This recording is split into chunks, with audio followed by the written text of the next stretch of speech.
Everyone, कैसे हैं आप सब। आई होप आप सभी अच्छे होंगे। मैं भी ठीक हूँ। Welcome to my channel Midnight Feeling Love Story में। चलिए बिना कोई वक्त ज़ाया करे हम अपनी कहानी की शुरुआत करते हैं। कहानी शुरू करने से पहले मैं आपको कुछ बताना चाहती हूँ। हाँ, मानती हूँ कि मेरी कहानियाँ थोड़ी सी लेट हो रही हैं। I hope you guys all are going to understand this and I am really sorry for this guys. लेकिन आजकल थोड़ी सी शेड्यूल टाइट चल रही है, तो आई होप प्लीज़ अंडरस्टैंड। चलिए हम अपनी कहानी की शुरुआत करते हैं। कहानी तुम मिले तो हम बने, पार्ट 13। प्रीवियस पार्ट हम जान लेते हैं। प्रीवियस पार्ट में होता क्या है कि कुछ चीज़ों के वजह से जो सलोनी और रोशनी दोनों ही गुस्सा हो चुके थे और दोनों ही क्लासरूम में जाते हैं। यहाँ पे पीछे पीछे बरखा और रोशनी भी आती, बरखा और प्रतिभा भी आते। दोनों मनाने की कोशिश करते हैं। प्रतिभा समझने की कोशिश कर रही थी कि आखिर रोशनी के दिमाग में चल क्या रहे। ऐसे ही धीरे धीरे वक्त जा रहा था। लंच ब्रेक होता है। लंच ब्रेक में जो सलोनी है वो आज पहली बार कैंटीन जाती है। कैंटीन जाके देखती है कि जो हमारी आरती जी है वो बड़े प्यार से बरखा को खिला रही थी, तो सलोनी को गुस्सा आ जाती है। तो वो आती है, वो पूरा बाइट खिलाई भी नहीं थी। सलोनी जो थी वो बाइट लेकर वो खुद खिला देती है, मानो आरती ये चीज़ समझ नहीं पाती। तो वो रोशनी को देखती है एक बार, तो रोशनी उसको चीज़ें कंफर्म करती है क्या है क्या नहीं है। थोड़ी बहुत चीज़ें कंफर्मेशन आरती को भी मिल चुकी थी, लेकिन वो बहुत कंफ्यूज थी। और यहाँ पे जैसे जैसे प्रतिभा के साथ आरती कनेक्ट हो रही थी, वैसे वैसे पता नहीं क्यों रोशनी को बड़ा बुरा लग रहा था, उसे अच्छा नहीं लग रहा था। तो रोशनी वहाँ से चली जाती है, अपना टिफ़िन ख़त्म करके, अपना जो भी खाना था वो खा के वहाँ से चली जाती है। जाने के बाद जो प्रतिभा थी पीछे पीछे वो भी चली जाती है। थोड़ी देर बाद वहाँ पे सलोनी जो थी वो भी अपना खाना पीना खा के वहाँ से उठ के गुस्से से एक बार वहाँ से भी चली जाती है, दोनों आरती की तरफ एक गुस्से वाली नज़र में देखते हुए। बरखा समझ रही थी कि इस समय सलोनी बेहद गुस्से में है, तो वो भी उसके पीछे पीछे जाती है। और जाते हुए एक्चुअली सलोनी को वॉशरूम जाना था, तो वहाँ से वो वॉशरूम चली जाती है, पीछे पीछे यहाँ पे बरखा भी। दूसरी तरफ जो हमारी रोशनी और प्रतिभा थे, दोनों जाते हैं। कुछ बहुत थोड़े बहुत मोमेंट्स होते हैं दोनों के बीच में। प्रतिभा आखिर जानने की कोशिश कर रही थी और कहीं ना कहीं चीज़ों को समझने की भी, लेकिन रोशनी कुछ बताती नहीं है। प्रतिभा उसे एक्चुअली अपनी फीलिंग्स कन्फेस कर भी देती है कि हाँ, मैं तुमसे प्यार करती हूँ, ऐसा वो बोलती है। लेकिन इस पे रोशनी कुछ जवाब नहीं देती। जब लेकिन रोशनी उसकी आंखों में देखती है प्रतिभा के, तो पता नहीं प्रतिभा को अजीब लगता है। प्रतिभा मानो उसकी आंखों में देखते ही बहुत शॉक हो चुकी थी। वो समझने की कोशिश कर रही थी कि ये क्या देख लिया उसने। रोशनी एक बार बड़े गौर से प्रतिभा की आंखों में देखती है, तो रोशनी समझ सकती थी कि प्रतिभा की आंखों में उसके लिए बेहद बेशुमार मोहब्बत ही है, मानो मर मिटने वाली मोहब्बत वो देख पा रही थी। वो कुछ कहती नहीं है और थोड़ा सा आगे जाके बिना मुड़े ही प्रतिभा को बोल पड़ती कि आई थिंक हम कॉलेज में हैं, क्लास लेक्चर्स लेने का वक्त हो चुका है। और इतना बोल के वो वहाँ से चली जाती है। प्रतिभा बहुत शॉक थी, मानो वो समझने की कोशिश कर रही थी कि उसने क्या देखा है, अभी क्या देखा है। क्योंकि प्रतिभा जब उसकी आंखों में देखी थी तो उसे एक अजीब सी दर्द दिखी थी। वो दर्द मानो सलोनी बहुत अच्छे से अपने अंदर दबाने की कोशिश कर रही थी। वो दर्द जो सलोनी की सारे समझदारी के पीछे छुपी हुई थी। वो दर्द मानो जो सलोनी को अंदर से बहुत ज़्यादा खोखला कर चुका था। कुछ ऐसे ही दर्द में रोशनी थी। वो दर्द वो उसकी आंखों में देखती, मानो वो बहुत शॉक थी कि भाई एक सेंटेंस से ऐसा क्या था, क्या है रोशनी की चीज़ें। वहाँ दूसरी तरफ जो बरखा थी वो पीछे पीछे जाती है। सलोनी को पता नहीं था कि बरखा उसके पीछे पीछे आ रही है। वो जाती है एज़ यूजुअल, जो हम लोग वॉशरूम में काम करने जाते हैं वो वही करने के लिए वॉशरूम में चली जाती है। बाहर कुछ लोग थे थोड़े बहुत, तो उनको बरखा आंखें दिखाते, तो वो लोग बरखा से इतना डरते थे कि वो लोग बरखा को देखते ही चले जाते। चलिए अब हम आगे जानते हैं।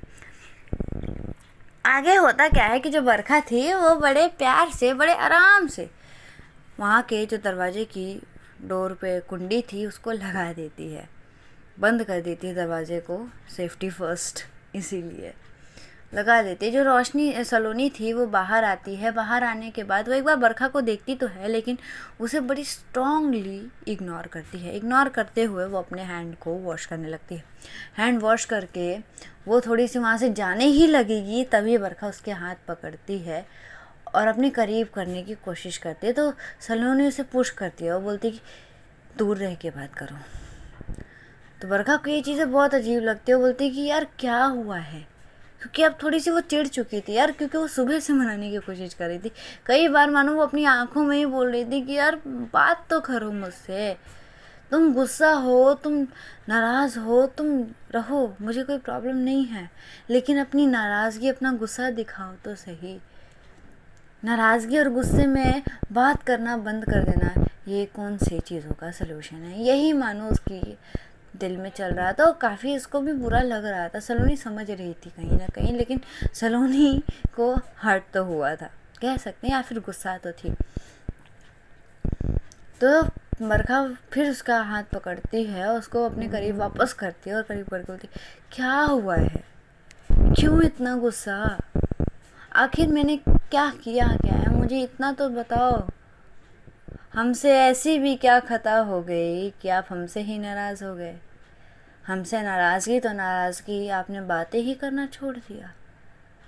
तकलीफ़ होती है दिल में, अब तकलीफ़ों का मरहम दो, जाना ऐसे तो ना जाओ, इस दिल को कुछ तो इस दिल को थोड़ा तो आराम दो। ये बातें मानो वो जिस तरीके से सलोनी को बोलती है, सलोनी उसको बड़े प्यार से देखने लगती है। वो भूल चुकी थी कि वो गुस्से में है। बरखा की इन सारी बातों से मानो सलोनी इफ़ेक्ट हो रही थी, लेकिन जैसे ही बरखा की बातें ख़त्म होती है तो सलोनी रियलाइज़ करती है कि वो तो गुस्से में है। तो फिर वो थोड़ी सी वो दूर जाने लगती है। तो अब बरखा उसको और करीब करती, बोलती क्या हुआ है, आप नाराज़ क्यों हैं, ये तो बता दीजिए, हमसे जो भी खता हुई माफ़ तो कर दीजिए ना। देखिए आप हमसे नाराज़ हैं तो नाराज़ रहिए, लेकिन आपकी नाराज़गी भी तो हमें सहने का हक़ है ना। तभी उसे बोलते हैं कि नाराज़गी, किस बात की नाराज़गी, और वैसे भी मुझे तुमसे कोई फ़र्क नहीं पड़ता, ठीक है, तुम्हें जो करना है जाओ करो। और इतना बोल के वो फिर से जाने लगती है। तो अब बरखा को ना थोड़ी सी गुस्सा आती है, और वो गुस्से में ही क्या करती है, सलोनी को अब कस के कमर से प्रेस करते हुए अपने करीब करते बोलती कि अब ना हद हो गई है तुम्हारी, अब ना हद हो गई है आपकी, बोले ना ऐसे ना जाइए तो मत जाइए।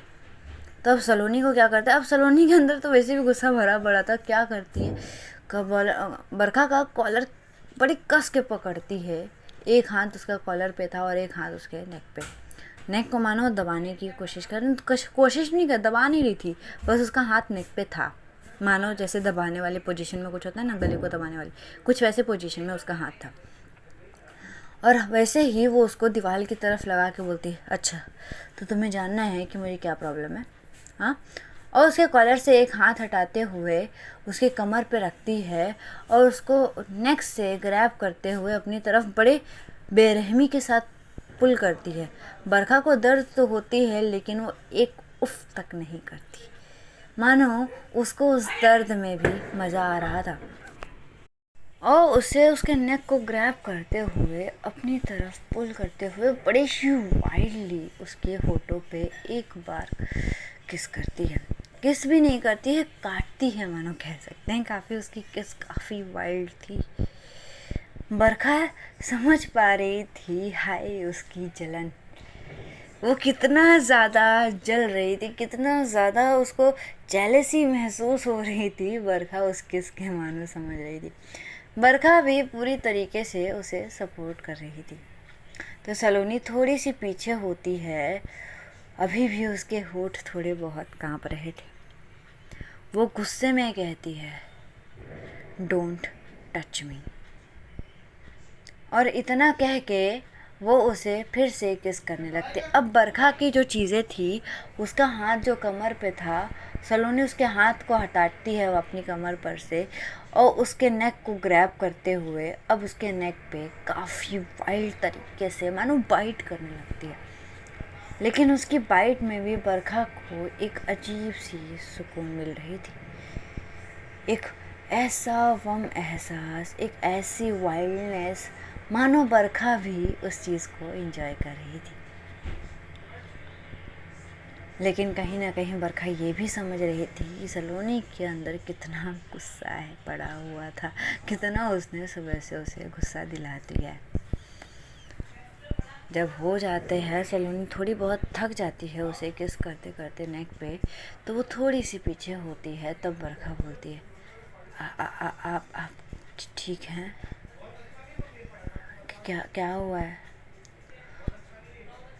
पता नहीं क्या होता है सलोनी की आंखों में आंसू आ चुके थे। जैसे ही बरखा उसके आंखों में आंसू देखती है तो मानो उसी समय उसी जगह पे वो अपने घुटनों पे आ जाती है, और घुटनों पे आते हुए ही उसके दोनों पैरों को पकड़ लेती है, और पैरों को पकड़ के मानो वो माफ़ी मांगने लगती है। बोलती कि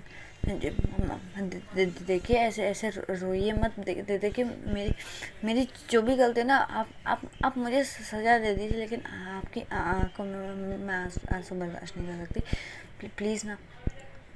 सलोनी भी देख समझ रही थी सलोनी की बरखा कितनी ज़्यादा समझती है उसे, कितनी ज़्यादा उसका भरोसा है उस पर। तो वो भी बैठती है, बरखा की अब फोरहेड से अपनी फोरहेड को लगाती है, और फोरहेड लगाते हुए बोलती है, I can't share you with anyone. नहीं हो सकता मुझसे, आप सिर्फ मेरे हो। अगर सिर्फ मेरे हो तो सिर्फ मेरे हो, नहीं तो जिसके भी होना है होना, लेकिन फिर ये तकलीफ़ मुझे बर्दाश्त नहीं होगी। इस तकलीफ़ में ज़िंदगी गुजार लेंगे हम, अगर तुम मेरे हो तो मेरे ही रहना, बाकी ज़िंदगी का क्या पैगाम।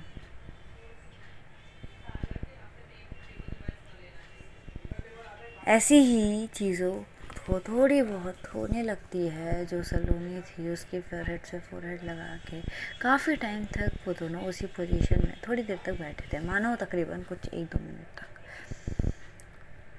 बरखा के होठ अभी भी काँप रहे थे। सलोनी देख पा रही थी जहाँ बरखा के उसने नेक पे बाइट की थी, उस जगह पे थोड़ा सा रेडिश हो चुका था। क्योंकि एक्चुअली बाइट भी उसने कुछ हार्डली की थी, तो वहाँ पे थोड़ा सा रेडिश हो चुका था। तो वो एक बार उस बाइट को देखती है तो वहाँ पे हल्का सा छूती है, तो छूते हुए बोलती कि आई एम सॉरी, मैंने आपको। वो जैसे ही इतना बोलेगी ही तभी अब बरखा क्या करती है, उसके फेस को अपने हाथों में होल्ड करती है, और उसके होठों पे इतनी सॉफ्ट एंड इतनी शिद्दत से किस कर रही थी कि मानो उस किस के दौरान वो उसे बता रही थी कि मैं तुम्हारी हूँ और तुम्हारी ही रहूँगी। कुछ भी हो जाए मैं ये साथ या हाथ कभी नहीं छोड़ूंगी। उसकी वो किस इतनी सॉफ्ट एंड डीप थी कि कुछ ही समय में जो सलोनी थी वो भी मदहोश हो जाती है। दोनों एक दूसरे को ऐसे ही काफ़ी टाइम तक किस करने लगते हैं। थोड़ी बहुत चीज़ें आगे बढ़ने वाली ही थी, तभी वहाँ पे डोर पे नॉक होता है ज़ोर ज़ोर से। तो अब सलोनी थोड़ी सी होश में आती है, और होश में आते ही वो बरखा को थोड़ी सी पीछे करती है। तो बरखा बोलती है, अब कौन है? अरे यार, थोड़ी बहुत मोमेंट्स भी कोई बिताने नहीं देते। तो सलोनी बोलती, आप कतई बेशरम नहीं हो। बोलती वो क्या है ना, अब आपके साथ हो तो थोड़ी बहुत तो चीज़ें मेरे अंदर आएगी। जैसे ही वो ये सारी बातें बोलती है तो सलोनी से घूर के देखती है, और घूर के देखते हुए बोलती कि आप ना यहीं रुको, मैं जाती देखती हूँ कौन है। और ऐसा ही होता है, जो सलोनी है वो अपने आप को ज़्यादा ठीक भी करती नहीं है, और जाके सीधा डोर ओपन करती। एक्चुअली डोर पे कोई और नहीं थी, हमारी शनाया जी ही थी।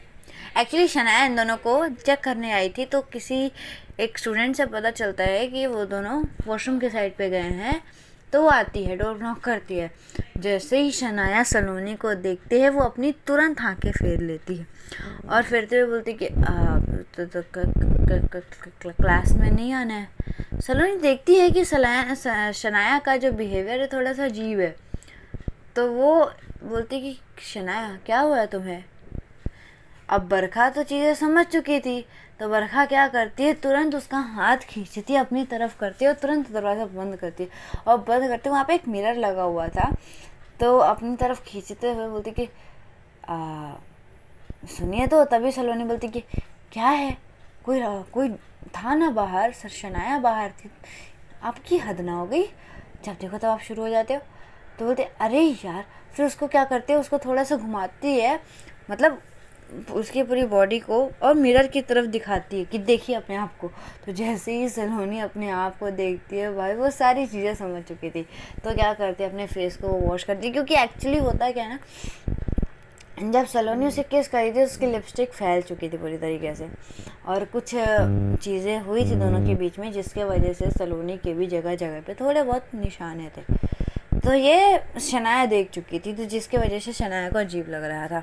तो सलोनी क्या करती है, उसको पहले अपने दुपट्टे से सांप को ढकती है और अपनी लिपस्टिक को ठीक करती है। बरखा भी देखती है।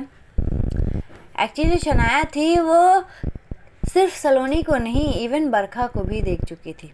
बरखा जो थी वो अपने होठ के लिपस्टिक को, मतलब उसके जो सलोनी, बरखा अपने होठों पे लिपस्टिक अप्लाई नहीं करती है, सलोनी लिपस्टिक अप्लाई करती है थोड़ी बहुत। तो जो उसकी होठों के लिपस्टिक थे वो बरखा के होठ पे भी काफ़ी फैले हुए थे, तो जिसके वजह से उसके भी थोड़े दिख रहे थे। तो ये चीज़ देखते हुए ही शनाया दोनों की तरफ देखते हुए अपनी नज़र फेंक चुकी थी। अब यहाँ पे दूसरी तरफ जो शनाया थी उसके चेहरे पे एक अजीब सी हंसी आ जाती है, वो हंस पड़ती है। फिर उसके बाद सलोनी जो थी वो अब मानो नज़र ही नहीं मिला पा रही थी शनाया से, वो दरवाज़ा ओपन करती है और बिना शनाया की तरफ देखे बोलती कि क्लास में चलते हैं, और इतना बोल के वो सबसे आगे ही भाग जाती है। तभी जो शनाया थी वो एक बार बरखा की तरफ देखती है और बड़ी तीखी सी स्माइल पास करती है, मानो उसको मौका मिल चुका था छेड़ने के लिए, वो बड़ी उतावली हो रही थी। तभी बरखा आके बोलती कि अपने अरमानों को ना अपने दिल में दबा के रखना बेहतर होगा तुम्हारे लिए। तो बोलती है यार हद ना हो गई, मैं तेरी दोस्त हूँ, इतना तो चलता है। वैसे क्या क्या हुआ। जैसे ही ये बोलती बरखा बोलती कि बेटा तू पहले कर ले, फिर मैं तुझे बता दूंगी क्या क्या हुआ। अब ये आंसर एक्सपेक्ट नहीं की थी शनाया ने बरखा से, तो वो अब चुप हो जाती है और चुपचाप उसके साथ क्लास में आ जाती है। दोनों के चेहरे पे एक अजीब सी, मतलब दिख रहा था, बोल सकते हैं हंसी थी, रौनक थी। लेकिन यहाँ पे दूसरी तरफ जो रोशनी और प्रतिभा थे, प्रतिभा एक बार पलट के, एक बार नहीं कई बार पलट के वो रोशनी की तरफ देख चुके थे, और यहाँ रोशनी एक बार पलट के देखती है प्रतिभा की तरफ, और वो देखती है कि जो प्रतिभा है वो बहुत सारी चीज़ें सोच रही थी, तो वो कुछ बोलती नहीं है। और ऐसे ही चीज़ें ख़त्म होती है। जब ख़त्म होती है तो प्रतिभा जब सलोनी को देखती है तो मानो उसे बहुत सारी चीज़ें, उससे मानो वो देखती है तो वो उसको सोचने लगती है। और ऐसे ही क्लास छूटता है, क्लास छूटते ही सब लोग जाने लगते हैं, सब लोग चले जाते हैं। तो जो कहीं ना कहीं हमारी रोशनी सलोनी जी को भी कुछ बातें करनी थी प्रतिभा से, तो वो क्या करती है, बोलती है कि प्रतिभा सुनो ना। तो प्रतिभा रुकती है, बोलती कि हाँ सलोनी बोलो। तो सलोनी बोलती कि कुछ बात करनी थी। अब इससे बेहतर चांस प्रतिभा के लिए क्या हो सकता है। तो प्रतिभा बोलती कि मुझे भी कुछ बात करनी थी, but I think this is not a right time and this is not a right place also. So हम लोग एक काम करते हैं, तुम स्टूडियो पे कितने बजे जाते हो, 4 बजे तक जाते हो ना कुछ। तो बोलते हैं हाँ। तो बोलते हैं ठीक है, हम उसके बाजू में जो कैफ़े है वहाँ पे हम लोग मिलते हैं 3:30 बजे तक। ऐसी ही चीज़ें होती हैं यहाँ पे। और फिर उसके बाद वहाँ से वो लोग निकल जाते हैं। अब दोनों के बीच में उसके बाद भी कुछ बातें होती हैं, लेकिन क्या बातें होती हैं ये तो वो दोनों ही जाने। और उसके बाद दोनों ही निकल जाते हैं। दोनों थोड़े शांत हो चुके थे। यहाँ पे जो बरखा थी वो क्या करती है, वो चुपचाप अब उसकी अरमानों पे जिस तरीके से शनाया ने पानी फेरा है और जिस तरीके से सलोनी ने उसको हटाया है, अब थोड़ी बहुत तो अरमान उसके जगे हुए थे, लेकिन सलोनी इतनी ढीठ थी कि वो देख रही थी। लेकिन अब वो क्या करती है, वो जाती है नताशा के पास और नताशा के पास जाते बोलती कि चल मुझे घर छोड़ दे, और इतना बोलते हुए जाके नताशा के कार में बैठ जाती है। बरखा मनी मन बोलती है, अरे हद ना हो गई, ये क्या बात हुई, अरे यार मैं इनके लिए कार लेकर खड़ी हूँ और ये ऐसे, हे भगवान।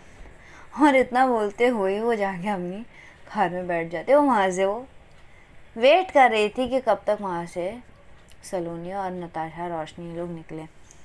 तो ऐसे ही जब लोग वो निकलते हैं तो वहाँ से वो भी निकल जाती है। सब लोग निकल जाते हैं, बस स्टेप सारे कार काफिले वहाँ से निकल जाते हैं। एज़ यूजुअल जैसी चीज़ें होती हैं वैसी ही होती है। सलोनी घर आती है, घर आने के बाद फ्रेश होती है। फ्रेश होने के बाद थोड़ी सी बहुत कुछ खाती है और थोड़ा बहुत रेस्ट ले लेती है। दूसरी तरफ जो प्रतिभा थी वो भी, लेकिन यहाँ पे जो रोशनी थी वो आज बड़ी शांत थी। एक्चुअली वो रोशनी है, थोड़ी शांत है रोशनी कह सकते हैं। रोशनी काफ़ी शांत पर्सन है। शांत भी नहीं बोल सकते, वो बहुत समझदार बोल सकते। वो हर चीज़ों को बड़ी बारीकियों से सोचती है, आगे पीछे हर एक चीज़ है। और ऐसा नहीं है कि रोशनी चुलबुली नहीं है, चुलबुली भी है। रोशनी थोड़ी मस्तीखोर है, वो मैशअप है बोल सकते हैं, मिक्स थी। आज रोशनी पता नहीं एक अजीब सी फीलिंग में फंसी हुई थी, मानो वो जिस तरीके से प्रतिभा ने अपनी चीज़ों को बोला है उसके सामने रखा है, वो उसके लिए बहुत खुश थी, बेहद खुश थी। लेकिन पता नहीं क्या सोच के वो अपने आप को शांत कर रखी थी। तो मानो वो बहुत दुखी भी थी, बहुत खुश भी थी, मिक्स फीलिंग्स थी। वो इसीलिए बहुत शांत थी। वो घर पे आती है तो उसकी मम्मी पूछती है कि क्या हुआ है, तुम ठीक हो रोशनी? तो रोशनी बोलती कि हाँ मम्मा मैं ठीक हूँ, और इतना बोल के वो सीधा चली जाती है। उसकी मम्मी को बड़ा अजीब लगता है, क्योंकि जब भी रोशनी आती है तो अपनी मम्मी के साथ थोड़ी बहुत मस्ती मजाक करती है, छेड़ती है उन्हें, थोड़ा बहुत परेशान करती है, फिर उसके बाद अपने रूम में जाती है। लेकिन आज रोशनी ऐसा कुछ करती नहीं है, वो सीधा अपने रूम में चली जाती है रोशनी, और शावर के नीचे खड़ी हो जाती है। इवन में यहाँ तक कि ड्रेस भी चेंज नहीं, वो बस बैग रखती है और कुछ जो उनका ड्रेस कोड था थोड़ा सा ऊपर का, ड्रेस कोड नहीं बोल सकते, कुछ चीज़ें उतारती है, सारी नहीं उतारती। पता नहीं कौन से ख्यालों में खोई हुई थी वो जाती है और शावर के नीचे खड़ी थी, बस एक टक अपनी आंखों को बंद करके पता नहीं क्या ही सोच रही थी वो। और सोचते हुए ही मानो उसकी आंखों से आंसू आने लगते हैं। उसे बहुत तकलीफ हो रही थी अंदर ही अंदर, उसके दिल में दर्द हो रहा था, वो चीज़ों को संभाल नहीं पा रही थी, और वो गुस्से में ही थोड़े से ज़ोर से ही दीवार पे हाथ मारती है, जिसके वजह से उसके हाथों में थोड़ी बहुत चोट लग जाती है। वो इस पे ध्यान भी नहीं देती। ऐसे करते करते 1 घंटे बीत चुके थे। यहाँ रोशनी की मम्मी रोशनी का इंतज़ार कर रही थी खाने के टेबल पे, लेकिन जब रोशनी 1 घंटा हो चुका था आती नहीं है, तो रोशनी की मम्मी रोशनी के कमरे में जाती है ये चेक करने के लिए कि क्या हुआ है। और जाती है तो देखती है कि जो रोशनी है अभी तक अपने कमरे में है नहीं। तो देखती है कि हाँ जो वॉशरूम है वहाँ से पानी के गिरने की आवाज़ आ रही है। तो वो जाके दरवाजे पे नॉक करने लगती कि रोशनी तुम हो अंदर? तभी रोशनी बोलती हाँ मम्मा मैं हूँ। अब रोने के बाद गले किस तरीके से आवाज़ आती है उसकी मम्मी पहचान जाती, बोलती कि बेटा सब ठीक है ना, तुम ठीक तो हो ना, क्या हुआ है बेटा, क्या हुआ है? तो रोशनी बोलती कि मम्मा कुछ नहीं हुआ है, मैं बाहर आ रही हूँ।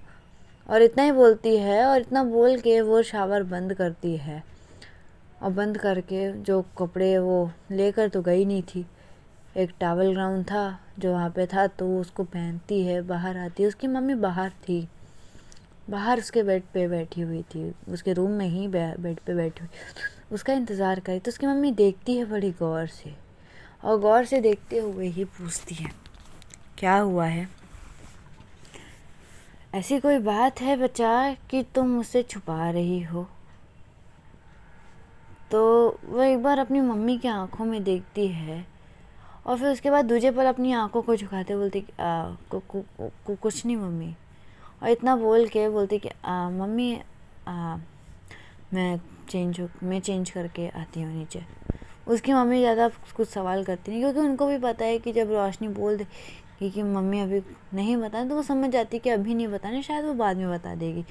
अब ज़बरदस्ती तो वो भी नहीं कर सकती, इसीलिए वो चली जाती है नीचे। जाती है रोशनी, अपने क्लोथ्स वगैरह सब चेंज करती है और नीचे आती है। वो खाती है, उसे बहुत तकलीफ़ हो रही थी। और होता है ना कि जब हम ज़्यादा रो लेते हैं तो हमें थोड़ी बहुत नींद आने लगती है। उसको ऐसा लग रहा था कि उसको रेस्ट की ज़रूरत है, शी नीड रेस्ट। तो बोलती कि मम्मा मैं जाके सो जाती हूँ थोड़ी देर, मुझे बहुत अजीब लग रहा है। तो रोशनी की मम्मी बोलती कि तुम्हें सोना है। तो बोलती क्या हूँ मम्मा, क्योंकि रोशनी की चीज़ें ऐसी थी कि वो कभी दोपहर को सोना पसंद नहीं करती थी। दोपहर मीन्स टू से आफ्टरनून में सोना बिल्कुल उससे ज़्यादा पसंद था नहीं। वो ज़्यादातर अपनी या फिर कोई बुक्स रीड करती थी या फिर गेम खेलती थी या फिर कोई मूवीज़ देख लेती थी, लेकिन वो कभी सोती नहीं थी। तो आज सलोनी की मम्मी पूछ लेते बेटा सब ठीक तो है ना। तो बोलती कि हाँ मम्मा मैं बहुत ज़्यादा थक चुकी हूँ शायद, इसलिए मुझे नींद आ रही है, तो मैं जाती हूँ, सो जाती हूँ। और इतना बोल के वो अपनी मम्मा को फोरहेड पे किस करती है और चली जाती है। जाके वो पता नहीं क्या ही सोच रही थी, सोचते सोचते उसकी आंखें कब लग जाती है उसे भी नहीं पता, और वो सो जाती है। बड़े ही गहरे नींद में जा चुकी थी रोशनी। रोशनी सो रही थी। दूजे पल ऐसे ही करते करते समय बीतते हैं। चीज़ें थोड़ी बहुत कंटिन्यू होती है एज़ यूजुअल, जैसे चीज़ें होती हैं। आज सलोनी थोड़ा जल्दी अपने घर से निकल चुकी थी। दूसरी तरफ जो प्रतिभा थी वो भी, दोनों निकलते हैं। एक वहाँ पे ही जो स्टूडियो था सलोनी का, उसके बाजू में ही एक कैफ़े बोल सकते हैं, वहाँ पे दोनों मिलते हैं, बैठते हैं। एक्चुअली प्रतिभा को शायद जब सलोनी ने बोला था कि मुझे तुमसे कुछ बात करनी है, शायद प्रतिभा समझ चुकी थी। तो जब प्रतिभा आती है तो उसके हाथ में एक डायरी थी। अब वो डायरी में क्या था ये तो प्रतिभा ही जाने। तो प्रतिभा आती है और मिलती है सलोनी से मिलती है। सलोनी बातें कर रहे थे दोनों आपस में, पहले थोड़ी बहुत नॉर्मली बातें कर रहे थे, फिर उसके बाद सलोनी बोल पड़ती, हाँ बोलो क्या बात करनी थी। तभी जो प्रतिभा है उसको कुछ चीज़ें बताती है उसकी और रोशनी के बीच में कि क्या क्या हुआ था और वो क्या उसकी आंखों में दिखी। जब वो ये बात छेड़ती है, मतलब बोलती है, तो यहाँ पे सलोनी चुप हो जाती है। तो प्रतिभा बोलती है कि देखिए मैं जानती हूँ कि वो उसका पास्ट है, वो उसकी चीज़ें हैं, आप उसकी दोस्त हो, लेकिन कहीं ना कहीं मुझे पूरा जानने का हक है कि क्या हुआ था उसके साथ। ऐसी भी क्या चीज़ें हुई थी जो उसकी आंखों में इतना दर्द दे गई है। तभी जो सलोनी है वो बोल पड़ती है, उसको अपने फ़ोन को ओपन करती है, उसके फ़ोन की गैलरी ऑप्शंस में जाती है। बहुत स्क्रॉल करने के बाद उसको एक फ़ोटो दिखती है, वो फ़ोटो ओपन करती है और दिखाती है प्रतिभा को। वो फ़ोटो में चीज़ें ऐसी थी कि जो प्रतिभा थी बीच में जो सलोनी है वो एक जगह थी उसके साथ रोशनी के साथ एक लड़का था, जो लड़का था वो रोशनी के चिक्स पे किस कर रहा था। रोशनी बड़े प्यार से उसको होल्ड करके रखी थी और वो फ़ोटो कुछ इस तरीके से थी। यहाँ पे सलोनी अपनी आंखें बंद करके रखी थी। थोड़े ऐसे बोल सकते हैं कुछ फ़नी मोमेंट्स वाले फ़ोटो थी वो। तो प्रतिभा पूछती ये कौन है? तो तब सलोनी बोलती है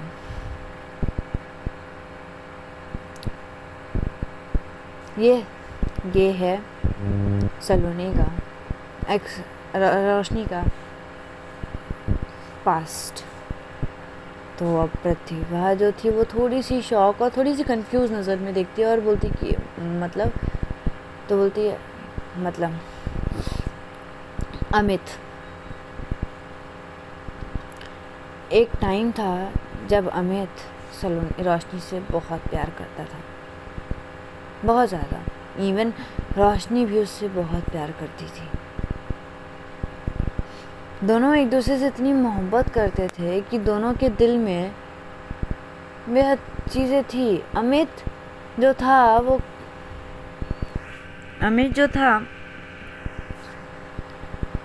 वो जो रोशनी का फ्रेंड था, रोशनी क्या बोल सकते हैं, रोशनी के भाई का फ्रेंड था। उसके घर पे एक्चुअली पढ़ने आता था, तो कहीं ना कहीं रोशनी उसे प्यार करने लगी थी और कहीं ना कहीं अमित भी उसे बहुत पसंद करता था। लेकिन कुछ चीज़ें थी अमित की जो कि रोशनी को भी नहीं अच्छी लगती थी। वो ये चीज़ें थी क्योंकि अमित कुछ चीज़ों में गलत था, जैसे कि उसका कुछ नशा करना, ये सारी चीज़ें उसकी अच्छी नहीं लगती थी, जिसकी वजह से दोनों के बीच में थोड़े बहुत झगड़े होते थे, लड़ाइयाँ होती थी, बहुत बार लड़ाइयाँ भी हुई थी। दोनों के कुछ 7-8 महीने गुजरे थे। दोनों ही मानो एक दूसरे के साथ बहुत खुश थे, बहुत प्यार करती थी। एक दिन अमित और रोशनी के बीच में बहुत झगड़ा हुआ था, बहुत झगड़ा। और उस झगड़े में कहीं ना कहीं रोशनी ने ये बोल दिया था कि अगली बार से मेरे सामने मत आना। वो इतने गुस्से में आ चुकी थी कि वो ये बात बोल देती है और बोलते हुए वहाँ से, रोते हुए वहाँ से चली जाती। और उसी दिन रात को जो अमित है और उसका एक भाई रोशनी का, वो दोनों नाइट ट्रिप प्लान करते हैं। दोनों ही, अमित उसके घर पे आता है रोशनी से बात करने के लिए, लेकिन रोशनी उससे बात नहीं करती। और उस टाइम पे रोशनी को पता चलता है कि दोनों किसी ट्रिप पे जाने वाले हैं, नाइट ट्रिप पे जाने वाले, जिसके लिए रोशनी के मॉम मना तो करती है लेकिन वो सुनते नहीं है। अमित और साथ ही साथ रोशनी के भाई दोनों ही निकलते हैं। दोनों ही रास्ते में सब कुछ नॉर्मल था। सुबह रोशनी के फ़ोन में कॉल आती है। कुछ सुबह के 4 बज रहे थे। वो कॉल, रोशनी एक्चुअली पूरी रात सोई नहीं थी, वो बहुत दर्द में थी, लेकिन वो कॉल देखती है तो किसी अननोन नंबर से कॉल थी। वो कॉल रिसीव करती है तो सामने से एक आवाज़, हेलो मैडम। तो सामने से तभी रोशनी बोलती कि कौन बोल रहे हैं आप? तो बोलती ये नंबर, क्योंकि वो रोशनी पहचानती थी उस नंबर को कहीं ना कहीं, क्योंकि वो अमित का एक दूसरा नंबर था। अमित के पास 2-3 सिम थे, तो उसका भी एक दूसरा नंबर था, तो वो उसी नंबर था, अननोन नाम से सेव किया था उसने, अननोन कॉल से। तो बोलती कि हाँ ये नंबर जिनका है वो कहाँ पर है? तो बोलते अरे मैडम, वही तो बोलने के लिए मैं कॉल किया हूँ। यहाँ पे बहुत ही गंदा एक्सीडेंट हो गया है, दोनों के सर से लगातार खून बह रहे हैं, हॉस्पिटल में हम लोग एडमिट कर रहे हैं, आप कौन हो इनके? तो वो भाई जितना ये सुनती है मानो रोशनी के पैरों के नीचे से ज़मीन खिसक चुकी थी। वो तुरंत खड़ी होती है और बोलती कि कहाँ हुआ है? और बहुत घबरा चुकी तो चिल्ला के बोलती है। तो उसकी आवाज़ सुन के जो रोशनी की मॉम थी वो भी दौड़ के आती है उसके कमरे में, बोलती कि क्या हुआ है बेटा, क्या हुआ है? तो वो बोलती है कि मम्मा जल्दी चलो। और वहाँ पे एक्चुअली एक एक्स्ट्रा स्कूटी अवेलेबल थी, तो तुरंत दोनों वहाँ पे बैठते हैं और जो रोशनी थी वो भागते हुए, स्कूटी इतनी स्पीड भगा रही थी, भगाते हुए वो उस जगह पे पहुँचती है तो देखती है कि वहाँ पे जो रोशनी के भाई की कार थी वो पूरी तरीके से पलटी हो चुकी थी। अब चीज़ें कुछ ऐसी होती हैं, हम थोड़ा सा शुरू कर यही जगह से थोड़ा सा पीछे आते हैं।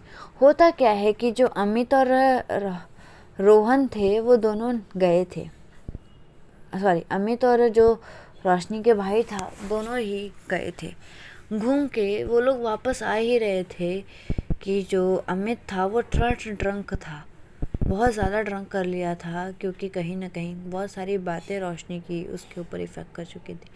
अब मोहब्बत है तो मोहब्बत तकलीफ़ मिली है, उस चीज़ की तकलीफ़ तो होगी ना उसे। बस इसी चीज़ के लिए वो इतना ज़्यादा ड्रंक था। कहीं ना कहीं रोशनी का भाई भी, दोनों ही ड्रंक होकर कार चला रहे थे और कहीं कुछ न कुछ चीज़ें थी जिसके वजह से अमित के गाड़ी का बैलेंस भी करता है और वो क्या करता है, बड़ी स्पीडी से चला रहा था वो, क्योंकि कार तो अमित ड्राइव कर रहा था। तो वो ड्राइव करते करते बड़ी स्पीडी से लेकर जा रहा था और एक जगह जाके भिड़ जाता है। बेहद खतरनाक एक्सीडेंट थी वो, पूरी कार पलटी हो चुकी थी। और वहाँ पे कुछ लोग जो आते हैं चेक करने के लिए, तभी एक पुलिस वाला देखता है कि फ़ोन चालू है, तो उस फ़ोन नंबर से वो रोशनी को कॉल करता है। चलिए अब हम जानेंगे नेक्स्ट पार्ट में आगे क्या होता है। तब तक के लिए अपने और अपने परिवार का ख्याल रखें। Tata guys, love you all, bye bye.